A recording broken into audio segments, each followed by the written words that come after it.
He just has always been eager. He took on his own development and really rose up through the ranks. Great guy, actually. Very smart, knows the business. His communication is just fantastic. Everybody knows what the expectation is. I needed a pallet brought down for a customer and I couldn't find anybody.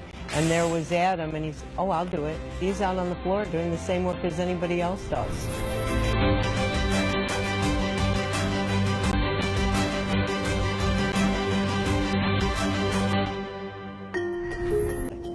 Adam is one of those guys that always had questions about the business, always wanted to learn.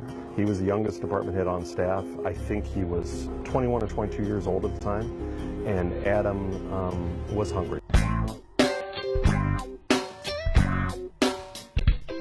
When I first saw him, I thought, oh my gosh, he's a kid. He looked very young, like a cashier. I didn't know if he was actually an associate whenever I came in, so he was more like a kids workshop guy. He was about 13 years old is what he looked like.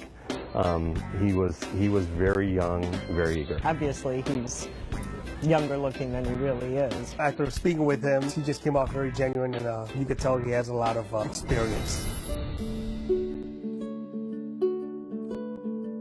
Starting as a lot attendant and working his way all the way up to store manager, it sets a good tone for other associates just to show that the sky's the limit here. I remember back in those days, the apron said we work in all departments.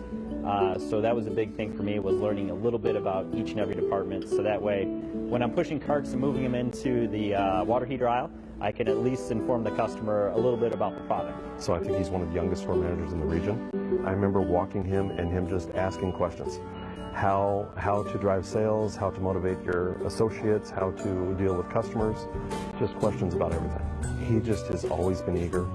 He took on his own development and really rose up through the ranks. Most customers here are long-term customers and they've been around for a while, and they appreciate the fact that he's on the sales floor and being known, and his presence and his leadership is here in the building. He's very outgoing and very friendly. His experience and leadership really helps out, just helping me grow as a manager too as well. If you lay a perfect foundation and you put the hard work into making sure that every single one of those first bricks is right, then everything that follows on top of that will follow suit.